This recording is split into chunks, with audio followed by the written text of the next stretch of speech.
해법을 찾는 토론 이슈앤직설 시작합니다. 11월 소비자 물가가 지난해 11월에 비해서 5% 올랐습니다.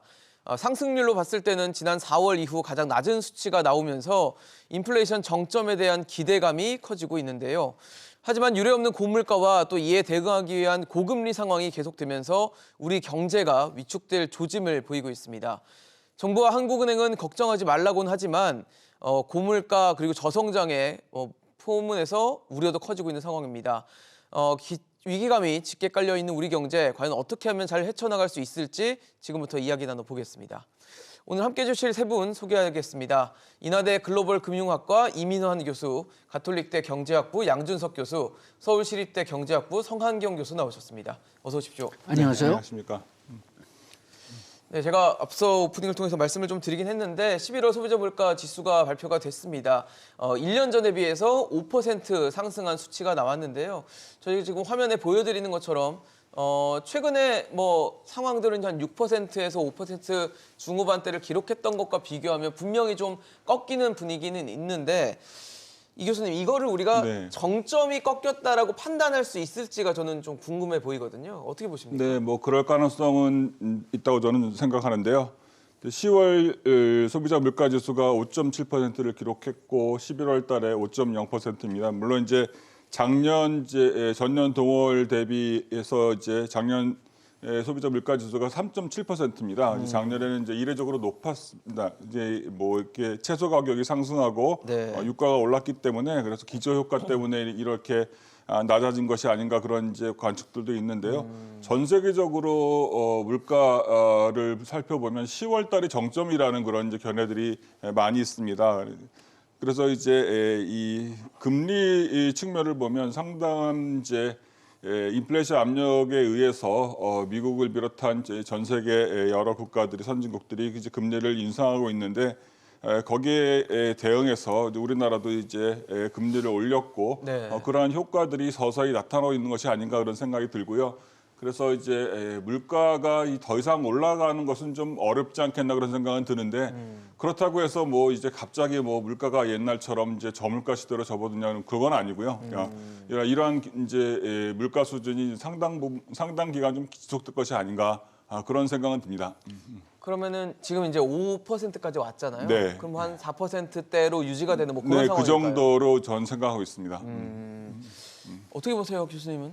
예, 저도 일단 피크는 지났다고 생각하고 요즘 이게 좋은 뉴스긴 하지만 생각보다는 좀 더 많이 떨어졌어요. 그래서 그렇죠. 0.7%에서 5.7%에서 5.0%로 줄었으니까 그리고 또 더 좀 제 생각으로는 중요한 것은 11월 한 달만 물가 변화를 보면은 물론 여기 계절적인 요소가 없지는 않지만은 11월 한 달만 본다면은 인플레이션이 마이너스 0.1%입니다. 주로 식품류 때문에 그렇지만은 그래도 이래 한 달만 보면은 물가가 떨어졌다. 그리고 근원 인플레이션도 우리 두 종류 다 보면은 0.3이에요. 11월 한 달만 보면은 0.6에서 0.3으로 떨어졌고 0.4에서 0.3으로 떨어졌기 때문에 그렇기 때문에 에너지나 식품류 외에도 다른 물가들도 지금 좀 잡히고 있지 않느냐. 그래서 좀 낙관적으로 보고는 있습니다. 성 교수님은 어떠세요? 저도 약간의 낙관론을 가지고 있긴 한데요. 근데 정점을 지났다고 말하는 것보다는 정점에 있다고 볼 수 있는 상황도 좀 보이는 것 같습니다. 정점을 지나고 있다 정도가 될까요? 예. 왜냐하면은 소비자 물가 자체는 5.7에서 5.0으로 전년 동월 대비 떨어지긴 했습니다만은 근원 물가는 근원 CPI는 여전히 4.8% 동일한 수준을 유지하고 있거든요. 이게 소비자 물가가 그렇게 많이 떨어진 이유는 아마 근원 물가는 안 떨어지면서 소비자 물가가 많이 떨어진 이유는 가장 큰 게 농수산물 가격이 전년 동월 대비 10월에는 5.2%였는데 지금 0.3%밖에 안 됩니다. 그러니까 농수산물 가격의 급격한 하락이 있었고 또 물가 하락을 가져왔다. 상승률을 낮추는. 많이 낮추는 역할을 한 것 같고요. 그리고 이 에너지 가격 자체도 어느 정도 안정화되고 있는 부분이 있기 때문에 근원 물가는 별로 변하지 않았습니다만은 CPI 자체는 많이 떨어지는 이런 현상이 발생하고 있다고 보고 있고요. 10월 달이 되면은 농수산물 가격은 어느 정도 안정화될 것 같긴 한데 11월이 12월로 가면요. 근데 걱정스러운 것은 천연가스 가격만 보게 되면은 10월 말 이후로는 어느 정도 상승세에 있는 게 사실입니다. 그리고 12월 달에 가게 되면은 아무래도 천연가스에 대한 글로벌 수요가 많이 늘어나기 때문에 그렇게 보면은 물가가 약간 상향될 가능성도 없지 않아 있습니다만은 그렇다고 뭐 이렇게 급격한 상향보다는 좀 횡보하게 될 가능성이 크지 않을까라는 게 저희 개인적인 생각입니다. 사실 지금의 돌아가는 뭐 글로벌 경제, 우리 경제 상황들이 다 시작점은 지금 인플레이션이 굉장히 오래 지속됐고 높게 형성됐기 때문에 지금의 상황들이 연출되고 있어서 지금 세 분이 말씀 주신 것처럼 좀 정점이었으면 좋겠다는 생각은 드는데 저는 송 교수님 말씀하신 분이 왜 이렇게 찝찝할까요? 그 근원 물가는 그러니까 식료품과 에너지를 제외하면서 변동성을 좀 제거한 지수인데 이게 4.3%여서 글로벌 금융위기 직후인 2009년 이후에 가장 높았다고 합니다. 그러면은 근원 물가라는 건 어쨌든 좀 추세적인 부분이 있을 텐데 이게 꺾이지 않으면 물가 정점을 꺾였다라고 판단하기 좀 이른 거 아닌가라는 생각도 들거든요. 예, 저도 말씀하신 것처럼 정점을 있거나 아니면 정점을 지나가고 있다는 표현을 볼 수 있지 해주셨죠. 꺾였다는 표현을 쓰기는 조금 이르지 않나 싶은 생각을 가지고 있습니다. 이 교수님 어떠세요? 아까 정점 그래도 좀 꺾이지 않았나 말씀 주셨는데 근원 물가를 어떻게 좀 평가하시는지 궁금합니다. 예, 기본적으로 이제 그런 시각도 있지만은 이제 장기적으로 보면 지금 이제 글로벌 경기가 워낙 침체돼 있고요. 그래서 이제 수요 측면에서 이제 물가를 자극할 요인들이 상당히 줄어들었다는 생각이 좀 들고요. 네. 그래서 그런 요인들하고 이제 여러 가지 이제 국내적인 요인들을 이제 지금 뭐 부동산 가격의 하락이라든가 여러 가지 소비 위축, 이제 우리나라 이제 이 경제 성장을 이제 유지했던 것은 사실은 이제 지금은 이제 수출이 상당히 많이 줄었고 네네. 그래서 결국에는 이제 민간 소비하고 투자도 이제 설비 투자였는데 그런 것들은 대부분 이제 어떻게 보면 대외적인 요건이라든가 아니면 이제 금리 이런 거에 상당히 영향을 많이 받습니다. 그래서 제 생각에는 이제 앞으로는 뭐 이 금리가 이제 소위 말해 물가가 네. 뭐 크게 올라갈 그러니까 좀 어렵지 않나 그런 생각은 좀 들긴 합니다. 이제 여러 가지 수요나 공급이나 여러 가지 측면에서 보면 그래서 성 교수님 말씀하신 대로 이제 횡보가 좀 맞는 것 같고요. 그래서 이 뭐 10월이 정점이라는 것은 이제 전 세계적인 뭐 미국이나 이런 이제 전 세계적인 추세에서 이렇게 말씀을 드린 것이지 네네. 우리나라는 좀 예외적인 상황도 있으니까 뭐 우리나라 꼭 10월이 정점이라고 제가 뭐 점쟁이도 아니고 예측 못 하고요. 단언하기는 그래서 좀 쉽지 않죠. 예. 네, 근데 변수가 이제 많아요. 뭐 추세적으로 보면 그런 경향이 좀 있다 그렇게 말씀드릴 수 있겠습니다. 양 교수님 지금 오늘 한은이 이제 물가 발표가 나고 나서 물가 상황 점검 회의를 열고 거기서 이제 발언을 한 게 내년 초까지는 한 5% 수준의 오름세가 좀 지속될 것이라고 보면서 국제유가 가치, 에너지가 좀 변수가 될 수 있다라는 얘기를 했거든요. 어떻게 보십니까? 예, 그게 대체로는 맞다고 생각합니다. 그런데 지금 아까 얘기했지만은 저 생각보다 좀 많이 내렸고 5.0이니까 그러니까요. 운이 좀 좋으면은 높은 4%대로 좀 오랫동안 유지될지가 모르겠습니다. 그런데 저 여기서 얘기한 것처럼 저 그 석유 가격 첫째가 좀 그 미지수인데 네네. 석유 가격은 지금 뭐 이게 어떤 면에서는 그렇게 크게 불평할 필요는 없지만은 이상하게 안 올라가고 있어요. 오펙이 감산을 했고 그리고 또 인플레이션은 낮아지고 예. 그렇지만은 계속 저 그 석유 가격은 뭐 70달러 하반, 그 80달러 상반 네. 여기서 계속 왔다 갔다 하고 있거든요. 그래서 좀 요게 한편으로 보면은 물가 상승을 좀 제어시켜주는 역할을 할 수가 있지만 또 한편으로는 이게 좀 경기 침체를 글로벌 경기 침체를 좀 예상하는 그런 그 변수가 아닌가. 그래가지고선 인플레이션 면으로는 좀 기쁘지만은 좀 그 미래 그 경제 성장에 대해서는 조금 좀 두려운 그런 좀 생각을 가지고 있고요. 네네. 그 다음에 두 번째 좀 미지수가 될 수 있는 게 지금 막 얘기한 그 농산품입니다. 네. 지금 날씨가 굉장히 춥고, 그리고 또 이제 1월, 2월 되면은 또 구정에 가까워지면은 신선식품 가격이 올라가는 게 보통이에요. 그래가지고선 그 1월 지나면은 또는 1월 그 하반기 정도 되면은 다시 그 식품 물가 위주로 물가가 올라가지 않을까 좀 그런 염려도 있는데 그거는 뭐 날씨가 협력을 해주면은 그러면은 가격이 올라가도 정상이에요. 언제든지 구정 전이나 추석 전에는 신선 물가가 올라가니까 그거는 그렇게 좀 그 신선 물가로 변수라고 보기는 어렵고 그냥 거기에 제한된다면은 그냥 정상이니까 그거는 뭐 그렇게 불평할 게 안 되죠. 성 교수님 그러면은 그러니까 겨울철엔 아무래도 에너지 수요가 늘어날 수밖에 없는 시즌이기도 한데 에너지 수요를 잘 막아낸다. 그러니까 올 겨울을 잘 버텨내면은 물가 상승세를 어느 정도 억제할 수 있다. 이런 가설은 어느 정도 성립이 가능할까요? 예, 아무래도 지금 이제 에너지 가격이 이렇게 천연가스 가격은 좀 오르긴 하지만 네네. 계절적 요인으로 석유 가격이 많이 안 오르는 것은 글로벌 수요가 억제된 부분이 굉장히 크거든요. 근데 가장 큰 요인은 아무래도 지금 뭐 엄청난 속도로 금리를 올려왔으니까 네네. 금리 올린 효과가 확실히 수요 억제 효과는 확실히 있는 것 같습니다. 그래서 뭐 그 에너지에서 특별한 예를 들자면은 저기 뭐 러시아 우크라이나 사태가 갑자기 악화된다든지 네. 아니면 뭐 공급망에서 큰 문제가 생긴다든지 하는 일에 큰 변수가 없다 그러면은 안정화되는 방향으로 갈 가능성이 크지 않을까라는 게 전반적인 전망입니다. 사실 저희가 뭐 물가 얘기 말씀드리고 뭐 금리도 말씀드리고 하지만 최근에 뭐 경제를 지배했던 가장 큰 이슈는 환율이었습니다. 네. 뭐 1,500원대를 넘어설 수도 있다, 넘어서진 않을 것이다. 여러 가지 공방은 있었지만 굉장히 빠르게 올라왔고 높게 예. 유지가 됐기 때문에 걱정이 됐었는데 최근 들어서는 조금 안정세를 보이고 있습니다. 1,200원까지 그렇죠. 때까지도 터치를 예. 하면서 이제 한은일이 조금 이제 환율 안정세를 보이는 것인가에 대한 질문을 드릴 수 있는 상황이 좀 된 것 같은데 네. 어떻게 보십니까? 기본적으로 이제 11월 FOMC 의사록에서도 그렇고 그다음에 며칠 전에 브루키스 연구소에서 한 이제 파웰 의장의 이제 그 발언에도 그렇고 금리 인상 속도를 이제 늦출 필요성이 있다는 그런 이제 발언을 하고 이제 전 세계적으로 이제 이 달러 환율이 상당히 이제 하락을 했습니다. 이제 원달러 환율도 크게 하락을 했는데요. 뭐 기본적으로는 근본적으로는 이제 미국도 이제 10월 소비자 물가 상승률이 7.7%를 기록해서 시장의 전망치를 상당히 하회하는 네. 그런 이제 전망 이제 소비자 물가 상승률을 기록했습니다. 그러나 이제 이 경기 침체 가능성들이 이제 미국도 제기가 되고요. 그래서 이러한 것들에 이제 선제적으로 대응하려는 이제 페드의 어떤 의도들이 있다고 생각이 들고요. 근데 우리나라의 경우에는 이제 환율을 이제 국내적인 요인으로 보면 이제 이 경제 상황들이 좀 어렵지 않습니까? 미국보다는 훨씬 더 어려운 상황이고요. 그래서 한은도 금리를 이제 급격하게 미국에 따라서 미국이 지금 뭐 예상하기에는 내년에 뭐 4.5% 정도까지의 기준금리를 이제 올린다고 올린다고 네. 얘기를 하는데요. 지금 한은이 뭐 거기에 따라서 금리를 그러면 올릴 수 있냐 그러면 그런 상황도 사실은 아니라고 생각이 듭니다. 뭐 물론 금리를 이제 어느 정도 올리긴 하겠지만요. 네네. 이게 경제 상황이 워낙 어렵기 때문에 그래서 이제 한국과 미국의 금리 차는 지금보다는 좀 확대될 거라고 생각이 들고요. 그런 것들이 이제 이 원달러 환율을 이제 상승시키는 요인으로 작용할 거라고 생각이 듭니다. 또 하나는 이제 수출입니다. 수출이요.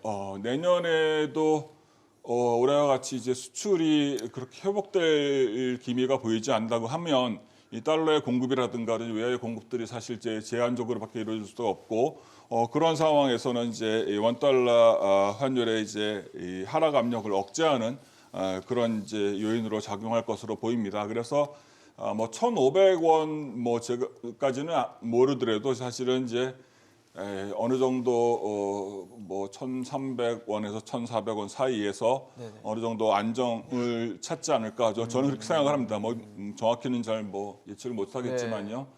뭐 지금보다는 낮아지겠지만 그게 어느 정도 선인지는 뭐 정확히는 예측하기 참 어렵습니다. 환율 예측이 진짜 제일 어려운 예측인 것 같긴 한데 1,300원대 정도는 그래도 네, 예. 유지를 하지 않을까. 예, 그러니까 예. 과거 우리가 얼마 전에 봤던 뭐 1,400원대를 막 그렇죠. 크게 치솟는 그런 그렇지는 분위기는 아닐 않을 것 것이다. 같습니다. 예. 양 교수님은 어떻게 보십니까 환율? 예, 지금 돌이켜 보면은 우리가 1,300대 하반에서 1,400대로 무섭게 빨리 올라갔잖아요. 맞아요. 그거는 거품이 아니었던가 좀 그런 생각이 많이 들어요. 그러니까 특히 국내적에서 뭐 새로운 그 투자할 수 있는 그런 그 기회를 찾다가 뭐 환율이 지금 계속 떨어질 것 같으니까 그냥 거기에 돈이 많이 몰입돼 가지고선 그렇게 빨리 변하지 않았나. 쏠림 현상이었다. 예, 쏠림 현상이 났었는데 네. 그게 지금 좀 터졌지만은 그래서 터져서 이제 좀 어떤 면에서는 좀 정상 상태로 돌아갔지만은 아직도 기본 변수들을 보면은 네. 계속 원하는 하락되게 되는 그런 변수들입니다.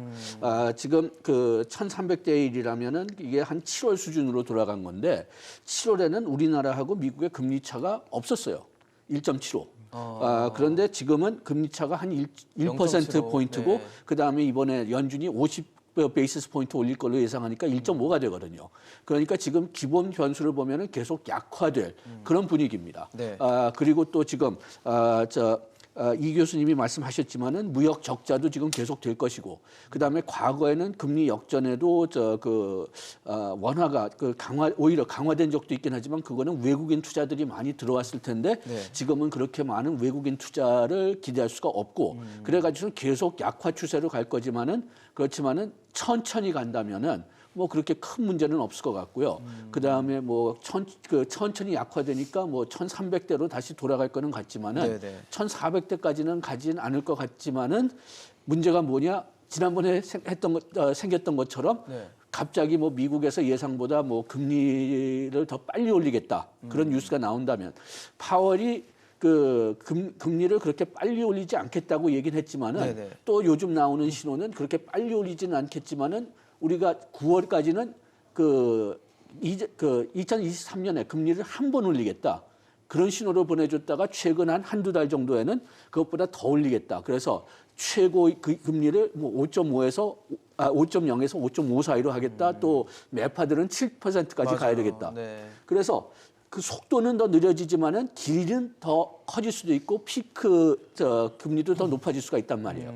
그래서 만약 그렇게 미국이 지금 좀 더 그 금리 경로를 좀 천천히 하지만 더 피크를 높이 하겠다고 한다면은 또 우리가 9월에 봤던 것처럼 환율을 뭐 돈이 쏠림 현상이 생기면서 또 변화될 가능성은 배제할 수가 없죠. 결국 환율의 흐름은 미국의 기준금리에 달려 있다. 어느 정도 영향을 줄 수밖에 없다라는 것은 뭐 자명한 사실인 것 같은데, 근데 사실 최근에 제롬 파월 연준 의장이 12월쯤에는 이제 속도 조절을 할 수 있다. 최근에 사실 연준에서 계속 자이언트 스텝 0.75%포인트 인상을 단행을 해왔기 때문에 이거는 속도 조절이라는 건 빅 스텝을 시사하는 것이다라는 해석들이 나오는데, 성 교수님은 12월 FOMC 올해 마지막 FOMC에서는 어떤 결론이 날 거라고 보십니까?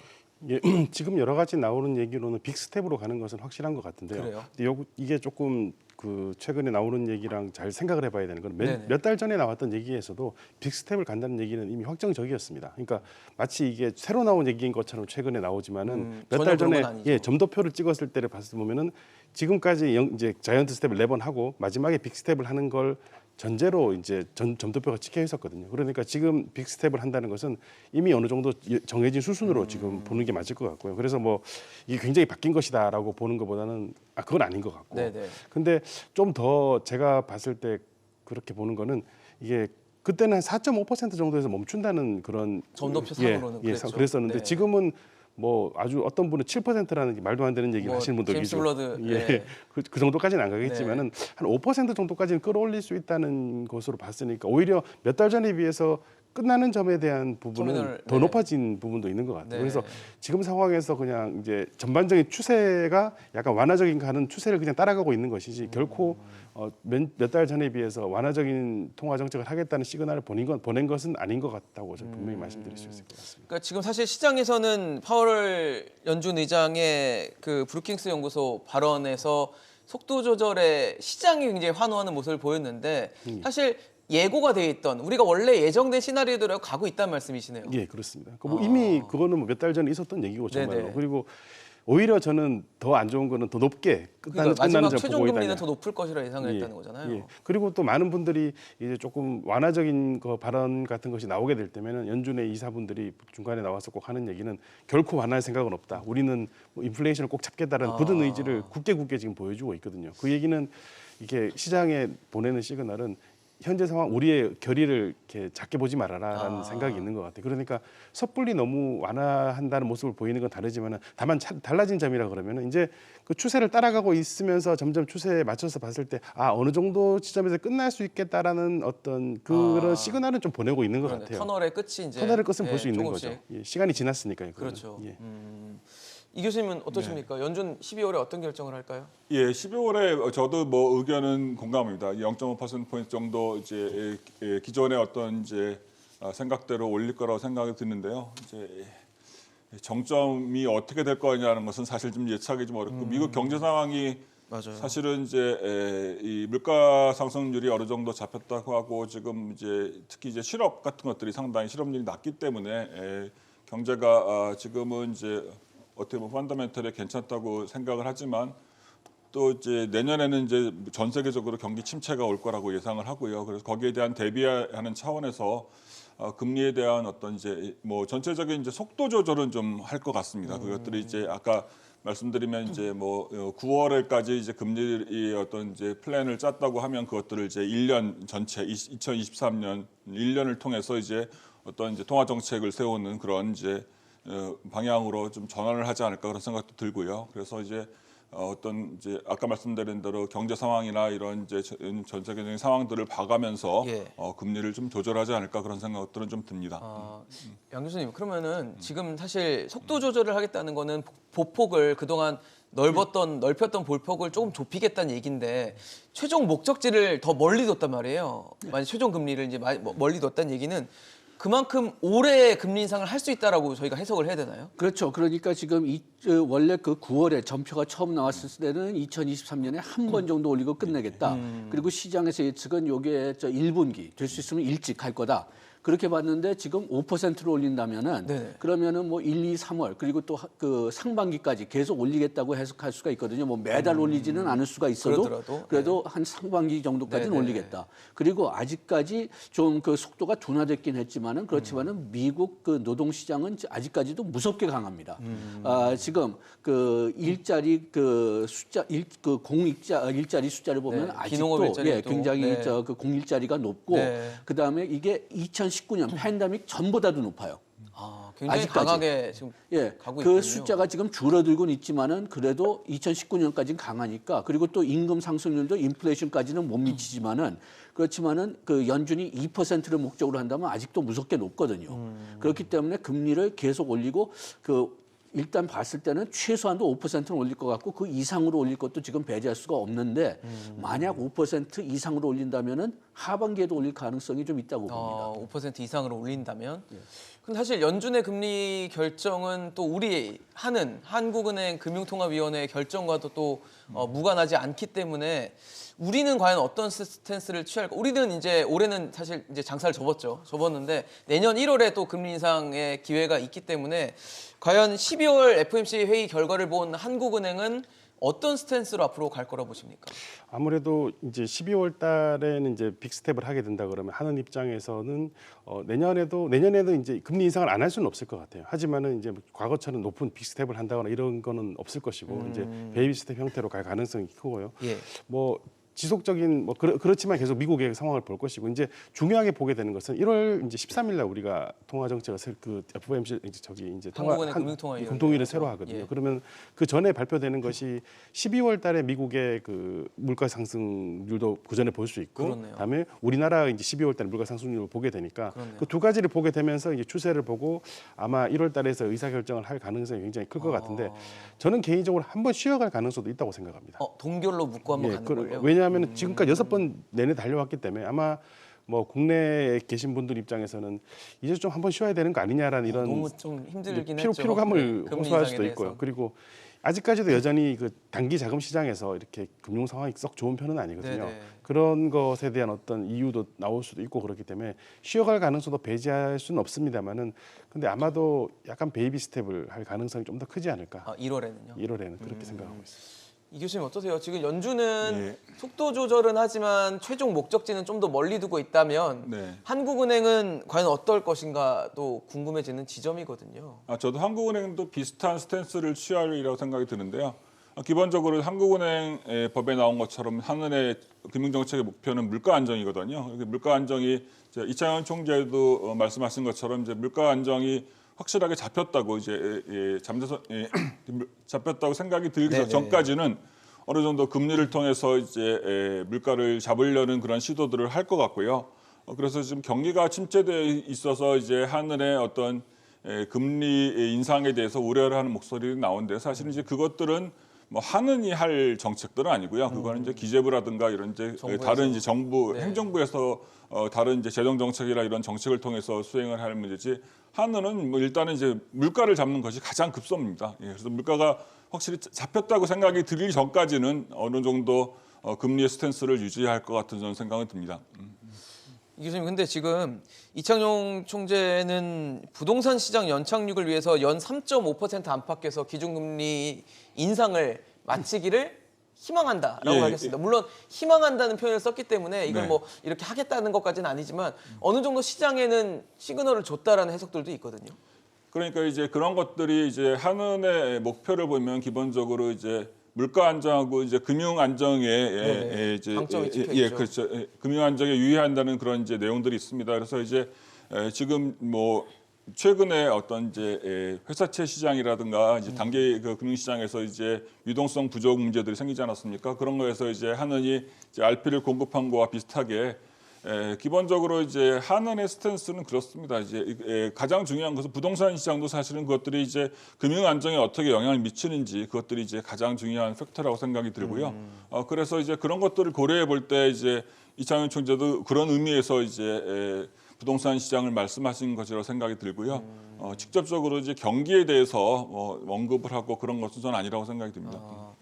양 교수님, 3.5%에서 종료를 희망한다. 근데 현재 한국은행, 그러니까 우리나라의 기준금리가 3.25거든요. 예. 그러면 0.25%포인트의 차이만 지금 둔 상태인데 그렇다면 우리가 흔히 생각하는 베이비 스텝을 한 번 할 수 있다라는 식으로 우리가 받아들여도 되는 건지 궁금하거든요. 뭐 일단 한 번 한다. 뭐 내년 초가 될지 아니면 2월이 될지 모르겠지만 한 번 더 한다. 네네. 그거는 신호를 확실히 준 것 같습니다. 그래요? 그런데 그 이상으로 할 거냐? 그거는 지금 미국하고 그다음에 또 환율의 변화에 따라서 바뀌어질 것 같아요. 우리가 계속 인플레이션이 높지만은 그래도 미국보다는 계속 낮았거든요. 네네. 그렇기 때문에 우리가 미국을 꼭 같이 따라가지 않아도 되고 같이 따라가면 또 안 된다. 우리나라 또 국내 경제가 미국 국내 경제보다 훨씬 더 약하기 때문에. 네. 그래가지고선 대략 보면은 미국이 0.5 올리면 우리는 0.25, 미국이 0.75 올리면 우리는 0.5 그런 식으로 조금씩 좀 적게 올라가는 네, 전략을 보폭을 좀 적게 했었죠, 취했으는데 네. 이번에 미국이 0.5 올릴 걸로 보니까 0.25 올린다. 그래서 이렇게 지금 이제 유지하는 것 같은데 그런데 우리가 한때 동안 또 자이언트 스텝 했던 뭐 그런 이유는 환율이 갑자기 네, 너무 약해졌기 오르니까, 때문에 강달러가 그것 돼서. 때문에 이제 따라갔는데 지금 환율이 어느 정도 안정화되니까 숨 쉴 틈은 번 셈이에요. 그래서 환율이 크게 변하지 않는다면은 그러면은 금리를 굳이 더 올리려고 하지는 않을 것 같아요. 한 번 더 25 bp 올리고 그 다음에 좀 버텨보자 할 것 같은데 환율이 좀 지금 뭐 2,300, 2,400에서 천천히 변한다면은 뭐 그냥 그렇게 추가적으로 1,200원, 금리를 1,400원 정도에서. 빨리 올릴 네네. 필요는 없을 것 같은데 갑자기 또 그냥 1,400을 올린다면은 그러면 또 빅스텝이나 자이언트 스텝으로 갈 수밖에 없죠. 근데 사실 이창용 총재가 또 그런 말도 했어요. 우리 금리와 미국 금리의 격차가 너무 크면 바람직하지 않을 수 있다. 뭐 굉장히 원론적인 얘기일 수는 있지만 미국이 지금 5%대 이상을 최종 금리로 생각을 하고 있고 우리가 만약에 이창용 총재 말대로 3.5%가 최종 금리라면 1.5% 이상의 금리 격차가 벌어질 수 있다는 것으로도 해석이 되거든요. 그러면 괜찮은 겁니까? 뭐 사실 그게 몇 달 전의 얘기였다 그러면 사실 굉장히 걱정스러운 일이긴 한데요. 네네네. 이제 최근에 말씀하신 것처럼 환율이 좀 떨어지는 부분이 있거든요. 환율 부분을 조금만 보게 되면 이게 네. 거의 1년 전에 2021년도 12월 9일이 환율이 거의 최저점에 가까웠습니다. 그때 얼마였냐면은 1,176원이었는데요. 그러다가 이게 지난 10월 14일에는 1,442원까지 올라갔어요. 그러니까 그 사이에 얼마 정도 올랐냐? 23% 올랐습니다. 300원이 올랐네요. 예. 근데 그 정점을 기준으로 봤을 때 지금 환율은 어느 정도 떨어졌냐면 9.4% 정도 떨어졌습니다. 그래서 꽤 많이 떨어진 상황이고 그러네요. 뭐 이 떨어지는 원인은 아까 양 교수님 말씀하신 여러 가지 원인들이 있겠습니다만 이런 환율이 어느 정도 떨어졌다는 얘기는 어떻게 보면은 금리 격차에 대한 걱정을 조금 더 는 상황이라고 볼 수 있죠. 그래서 금리 격차가 확대가 되더라도 그래도 좀 뭐 버틸 수 있는 않을까. 그런 부분이 있긴 한데요. 근데 조금 걱정스러운 부분도 제가 한 가지 말씀드리고 싶은 것은 네. 이게 이런 변화가 너무 과도하다는 겁니다. 그러니까 3, 4분기에 우리나라 환율이 올라가는 속도가 아마 전 세계에서 제일 빠른 부분에 속했고요. 굉장히 빨랐거든요. 그리고 떨어지는 속도도 사실 굉장히 빠른 것 같아요. 사실 경제 빠른 건 항상 좀 안 좋죠. 긴장되거든요. 예. 네. 경제에서 운용할 때 제일 힘든 게 변동성이 크다는 거 그러니까요. 부분이기 때문에 또 이렇게 많이 떨어졌다는 얘기는 어느 순간 또 올라갈 수 있다는 불안감도 있고요. 다만 또 이렇게 많이 떨어졌다는 얘기는 또 외국인 투자자들 입장에서 봤을 때 우리나라가 나름 그래도 매력이 있는 투자처로서 어느 정도 아직은 자리 잡고 있구나라는 메시지를 준다는 부분 긍정적인 게 있어서 환율 금리 격차에 대한 우려가 조금은 던 것은 사실인 것 같습니다. 이민호 교수님 앞서 예. 말씀을 주실 때 금리 말씀하시면서 왜 한은이 RP 매입하는 부분에 네. 대한 얘기를 해주셨거든요. 네. RP가 이제 환매 조건부 채권인데 그렇죠. 예. 이걸 지금 처음이 아니에요. 매입하는 게. 네, 네, 네, 일단은 그렇습니다. 금융시장에 RP를 매입해서 네. 일정 부분 이게 해석을 하면은 유동성을 풀겠다는 얘기인데 그렇죠. 예. 금리는 올리면서 유동성을 조이는데 RP를 매입해서 유동성을 풀겠다라는 게 뭐 이걸 그렇죠. 어떻게 봐야 약간 됩니까? 모순되는 정책인데요. 네. 어떻게 말하면 이제 RP를 매입한다 그러면 통화량을 공급하겠다는 거거든요. 네. 시장에. 그러니까 이제 한은이 지금 쓰고 있는 금융 정책하고 좀 안 맞는 측면인데 뭐 엇박자 아니냐 이런 얘기 있거든요. 지금 뭐 아시다시피 시중에 자금이 고갈되는 등 이제 유동성 부족 문제가 심각하고요. 그다음에 중소형 증권사라든가 건설사들의 어떤 이제 이 부도 위기 이 설들이 지금 이제 제기되고 있습니다. 이런 상황에서 이제 한은이 11월 1일부터 네. 1월 31일까지 RP를 통해서 6조 원 규모의 자금을 유동성을 이제 공급하기로 했는데요. 이것은 당연한 이제 한은의 책무라고 생각합니다. 아까도 말씀드렸지만 이제 한은이 금융 안정에 유의해야 된다는 것이 한법에 명시되어 있는 만큼 이제 이 통화 정책도 물론 금융 정책도 중요하지만 금융 안정도 하나의 축으로서 네. 시장의 안정을 위해서 이제 불가피한 조치라고 생각이 들고요. 이거 한시적인 조치이기 때문에 어쩔 수 없는 이제 이 정책이 아닐까 생각이 듭니다. 왜 앞서 하는 법에 네. 물가 안정이 가장 최우선 책무고 그렇죠. 거기에 이제 금융 안정이라는 미션도 있다고 네. 했을 때 이번 RP 매입이 금융 안정을 가져오는 그렇죠. 목표라면 예. 금리 인상은 사실 물가 안정을 가져오기 위한 목표잖아요. 네. 그럼 뭐 하느는 두 마리 토끼를 잡으려고 카드를 꺼냈다라고 봐야 될까요? 네, 뭐 두 마리 토끼는 이제 지금까지는 사실은 이제 그 전에는 이제 물가가 거의 안정적인 상황이었기 때문에 사실 물가 안정이라는 목표를 그렇게 신경을 안 써도 됐었는데 그래서 금융 안정에 초점을 맞췄었는데 지금은 사실 고물가 시대지 않습니까? 그렇습니다. 그래서 이제 물가와 이제 금융 안정이라는 두 마리 토끼를 다 잡아야 되는 그런 상황이 처해 있습니다. 그래서 이제 지금 이제 단기 유동성 부족 문제는 사실 지금 말씀하신 대로 이제 두 가지 문제들이 이제 이 동시에 발생되는 그런 상황들이고요. 따라서 이제 이 단기적으로 이제 어떤 금융시장의 안정을 위해서 이러한 공급들은 필요하고요. 그래서 이걸 또 다시 이제 RP라는 것이 이제 환매 조건부이기 때문에 다시 그렇죠. 회수하면 되기 때문에 네네. 그렇게 큰 영향은 없을 것으로 생각됩니다. 그렇군요. 사실 최근에 뭐 금리 그리고 물가 어느 정도는 급한 불을 좀 껐다라고 아주 막 활활 타오르는 불은 조금 꺼지는 상황이라고 봤을 때 지금 이 시점에서 우리가 걱정되는 지점은 성장입니다. 이제 경기 침체에 대한 우려, 뭐 침체가 이미 초입에 와 있다라는 이 표현까지 나올 정도로 침체에 대한 우려가 굉장히 짙게 드리워진 상황인데 3분기에 우리나라 GDP는 전기 대비 0.3% 성장을 했습니다. 속보치와 같은 수치고 근데 문제는 점점 성장의 엔진이 좀 꺼지고 있는 게 아니냐라는 걱정이 좀 되는 지점인데 1분기에 0.6, 지금 2분기에 0.7, 3분기에 0.3이거든요. 그래서 이거를 우리도 이제 침체에 대한 대비 걱정해야 되는지 여쭤보고 싶습니다. 개인적으로는 해야 된다고 생각합니다. 그 이유가 뭐냐 하면은 지금 뭐 4분기 숫자가 뭐 기다려야 되겠지만은 지금 10월 산업 추세는 나왔잖아요. 그런데 소비, 생산 둘 다 줄어들었어요. 네, 맞습니다. 그리고 그런데 우리가 그 2분기, 3분기 숫자를 보면은 소비가 그래도 저럭저럭 괜찮았는데 그 이유는 보복. 그 소비가 보복 소비. 계속 강해서 그런 것 같은데 그게 글쎄요 4분기까지 계속 강할지 요거는 미지수입니다. 첫째로는 고물가 때문에 그 부분이 떨어질 수가 있고 그 다음에 수출은 지금 확실히 떨어지고 있어요. 네.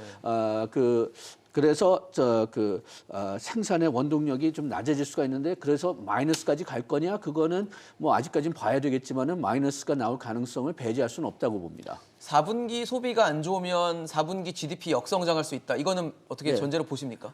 그렇게 가능성이 충분히 있다고 봅니다. 그래요? 예. 성 교수님 어떠세요? 굉장히 좀 역성장이라는 거는 좀 뼈아프게 다가오는 지점일 수 있을 것 같은데 어떻게 평가하십니까?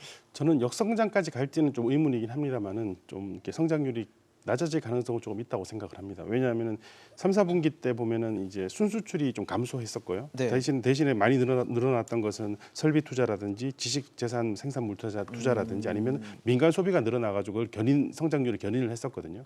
그런데 이제 이 4분기 성장률을 보게 되면은 일단은 수출은 계속 감소하고 있고요. 네. 또 수출은 감소하고 수입폭은 감소하기 때문에 수입도 감소했기 때문에 사실은 두 가지만 보면 순수출은 감소했으니까 순수출은 괜찮은데 과연 이제 건설이나 설비 투자가 잘 유지가 될지가 의문이고요.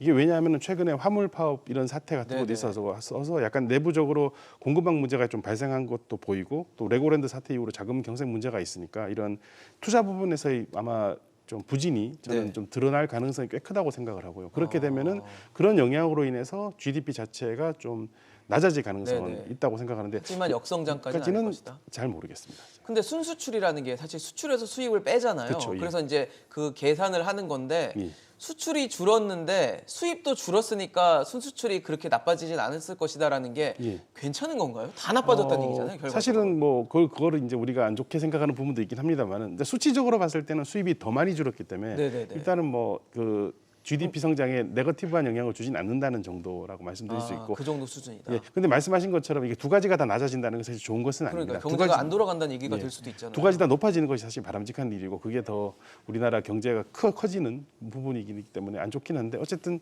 지금 GDP 성장률만 보자는 측면에서는 조금 긍정적인 부분이 순수출이 어쨌든 좀 보존이 된다는 수치니까. 예. 이 교수님은 어떻습니까? 4분기에 우리 역성장 확률 있다 보십니까? 3분기를 보면요, 이제 건설 투자 같은 경우에는 이제 벌써 그때 3분기에 마이너스 0.2% 성장을 기록했고요. 설비 투자가 이제 7.9% 성장을 했습니다. 이제 소비는 어느 정도 견조한 서비스를 그때는 네. 유지하고 있었고요. 그래서 사실은 이제 3분기 성장을 유지해온 건 사실 설비 투자입니다. 설비 투자. 근데 설비 투자가 지금 아시다시피 이제 고금리에다가 이제 글로벌 경기가 침체되는 상황들이 이제 앞으로 예상되고 그래서 설비 투자가 저는 감소할 거라고 예상이 되고요. 네네. 그렇게 되면 이제 우리나라 경제 성장을 견인해왔던 이제 소비도 물론 이제 지금 아까 말씀드린 대로 금리 상승하고 부동산 가격 하락 등으로 인해서 실질 구매력이 하락을 하게 되면 네네. 결국 소비도 어느 정도 이제 뭐 정체라든가 그런 기미를 보이게 될 것 같고 수출은 지금 성 교수님 말씀하신 대로 수출은 사실은 뭐 그렇게 크게 뭐 시장에서 반도체를 포함한 수출의 상승을 기대하기 어려운 상황이고 그럼 전반적으로 좋은 여건들이 하나도 없는 거예요. 그러네요. 굉장히 우울한 전망일 수 있지만 현실이 지금 그런 상황들 지표들이 네, 나와주고 있기 네, 때문에 네. 이민환 교수님의 걱정이 단순한 기우로 좀 들리지 않는 네. 그런 지점이 있는 것 같은데 양 교수님 사실 수출 안 좋은 지 꽤 됐어요. 무역 적자 지금 8개월째 적자 보고 있는 상황이 무역 수지가 적자를 보고 있고 수출이 좋아질 만한 구석이 없다라는 지적도 있거든요. 어떻게 보십니까? 뭐 수출이 좋아질 구석은 딱 하나 있습니다. 그런데 이게 실현되지는 않을 것 같아요. 우리가 지금 가장 큰 타격을 받은 부분이 중국의 반도체 수출이에요. 그런데 그 이유는 뭐 지금 장기적으로 보면은 뭐 우리나라가 중국 수출 그 순수출이 줄 수밖에 없는 구조긴 합니다만 네네. 이렇게 빨리 그 중국 수출이 적자로 변한 것은 그 중국에서 지금 생산을 막고 있기 때문이거든요. 뭐 네네. 제로 코비드 정책 때문에 네, 봉쇄하고 이러고 있으니까. 봉쇄하고 있기 때문에 그냥 뭐 물건을 만들 수 없으면 우리나라 중간재를 살 필요가 없죠. 그렇겠죠. 그렇게 되니까 만약 빨리 그 제로 코비드가 풀려진다면은 네. 그러면은 수출이 조금 회복될 수 있는 가능성이 있다고 생각은 하는데 네네.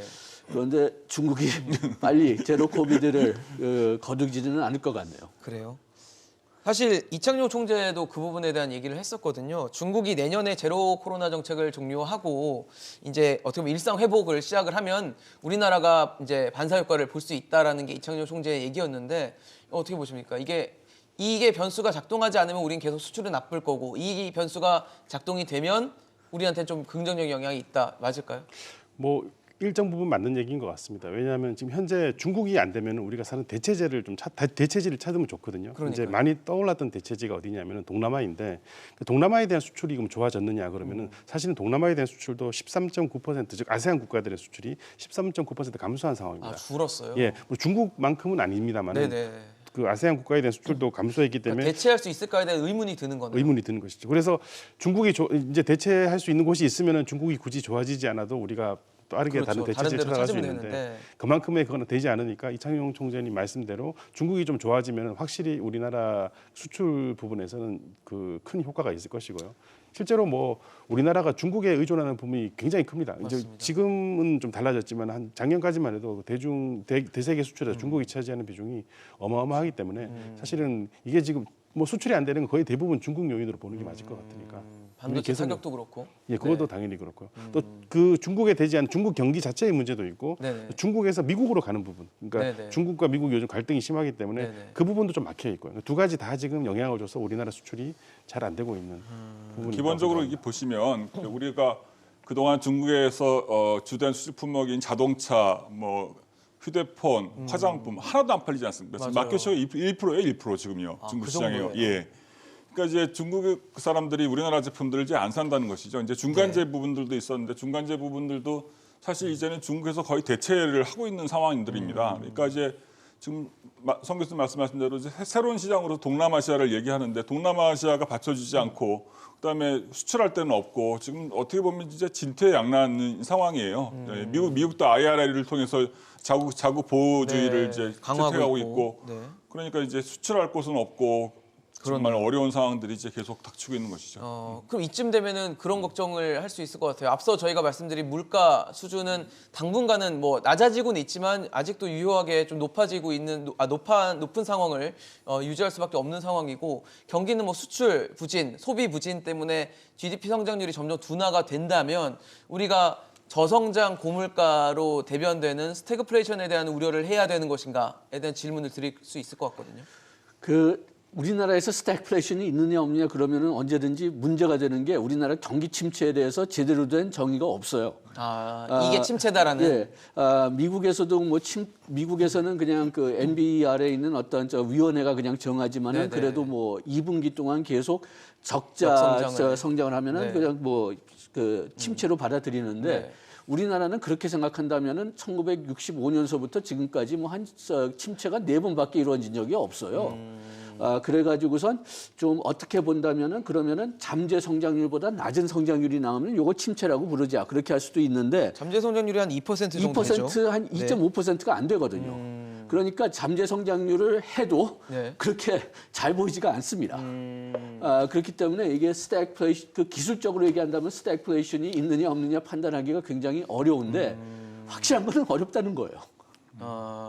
성 교수님 어떠세요? 지금 이창용 총재는 스태그플레이션으로 보기에는 좀 과도하다라는 평가를 내렸는데 어떻게 보십니까? 저도 뭐 같은 의견입니다. 과도하다고 보세요? 왜냐하면 올해 경제 성장률이 2.6에서 2.8% 정도 나온다 그랬고 네네. 물가 상승률이 5.2%라고 그랬거든요. 내년이 되면은 지금 전망하기로는 경제 성장률 2% 밑으로 1.7% 뭐 상반기 1.3% 얘기 나오는데 네네. 대신에 물가 수준도 3.5% 정도 나옵니다. 그러니까 두 개를 비교하면은 성장률도 떨어지고 물가도 떨어지는 것이기 때문에 올해에 비해서 그러니까 이거를 뭐 지금 현재가 스태그플레이션이 아니라 그러면 네네. 내년도 스태그플레이션이라고 아닐 말하기 것이다. 아니라고 보는 게 저는 맞지 않을까 싶습니다. 이 교수님은 어떻게 보세요? 예, 저희 나라 이제 네. 우리나라가 지금 2000년 이후에 사실 이제 저물가에 사람들이 익숙해져서 그렇죠. 저희가 맞아요. 90년대만 하더라도 뭐 8% 9%의 소비자 물가 물가 상승률이. 상승률이 때가 있었습니다. 그리고 이제 우리가 2% 미만 잠재 성장률 미만을 기록한 딱 2번밖에 없습니다. 우리가 이제 외환위기 때 하고 이제 글로벌 금융위기 때 딱 2번 아니요 죄송합니다. 이제